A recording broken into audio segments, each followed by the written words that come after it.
Hello and good evening. I am your host, Jacob Bergman. Tonight, I look into the lives and hobbies of the local inhabitants of my hometown of Perryville, Missouri. But my main focus is to help disprove or explain the preconceptions and stereotypes of the redneck.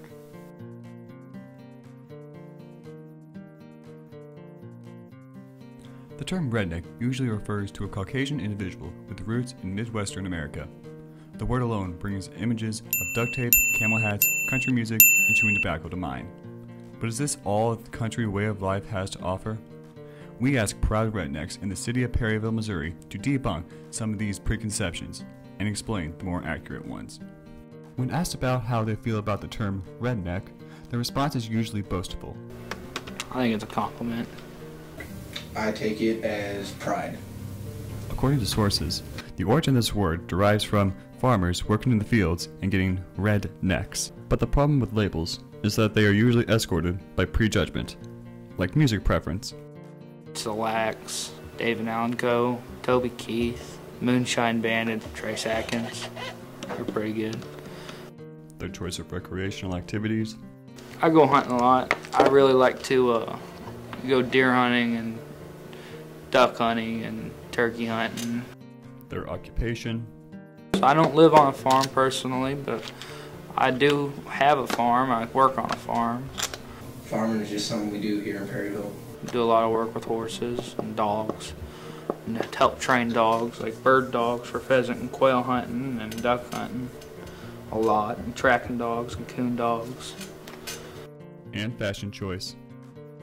I wear it when I'm hunting or when I'm hanging out with friends. To even their choice of vehicles. I do like trucks. Pick a truck over any car.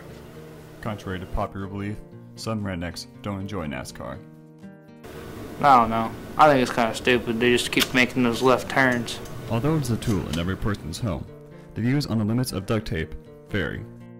You can't use duct tape to fix everything. Believe me, I've tried. Got a duct tape on my window on my truck and to hold up the glove box, and I got it on my pencil to help keep it straight. So it's cracked, but not no more. Duct tape fixed that. Even though most tests will conclude that chewing tobacco will cause gum disease, why is it still so popular? Well, when those farmers are up there in the fields or mechanics are working on something, you know, it's easier just to pack a dip and then put it in your lip and then be hands-free, where smoking, you gotta take your pack out of your pocket and put smoke in and then light it. And then every so often you gotta inhale and exhale and flick the ashes and put it back in and inhale and exhale and flick the ashes again. Where if chewing tobacco or just regular dip, you got in your lip, you just chew and spit, or you just spit and you still got your hands free. The rebel flag has been associated with Southern culture, even if one might construe it for an entirely different meaning. Meanings such as these. It's all how you perceive it. If you want to think it's racist, you can, but to others it's just heritage or something cool that somebody likes. Although some might think this is barbaric, hunting is just another thing these people do. Yes, I go hunting almost every year, and it's something that I enjoy. I hunt for food. I hunt for the enjoyment of being out in the woods and being with nature. My favorite type of hunting is duck hunting, and my most memorable trip on that was the first time I ever went duck hunting. But such a sport demands certain pre-requirements. They would need to take their hunter's ed, and they would need to go out and get a gun and some ammo and find a nice spot that's open and make sure there's no houses anywhere close. And that way, if you shoot at a direction, you wouldn't hit nobody. Or anything, especially their trucks. I have a 91 F-150 two-wheel drive, red and white. It's a beast. But even these beasts need to be maintained. Took the engine out, was a V6, now it's a V8. Took the tranny out and put it back in, the clip broke, and so did the O-ring that's holding it up, so it turns on but it don't go nowhere. Changed spark plugs, put a new seat cover and steering wheel cover on it, and I'm going to be putting new headlights, some decals on the back glass, and a new muffler on it.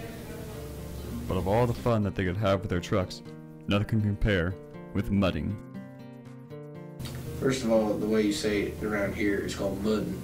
Oh, it's fun. You just take off through the mud as fast as you can. And we do it just for fun.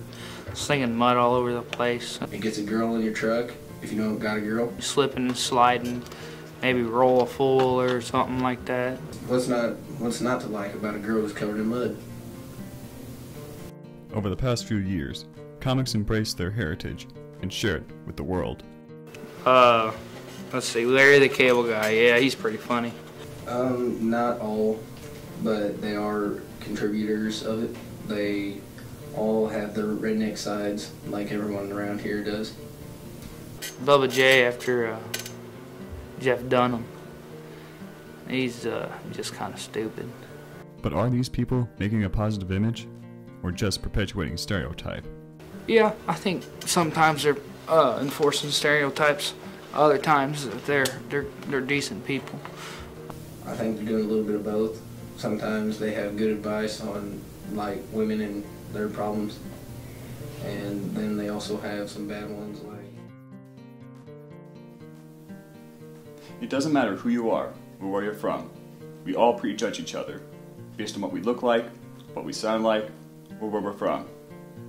Not only is this unbecoming of us, but it builds walls and creates labels. In the end, we're all human. We should treat each other as such. So until next time, this has been Redneck Debunked.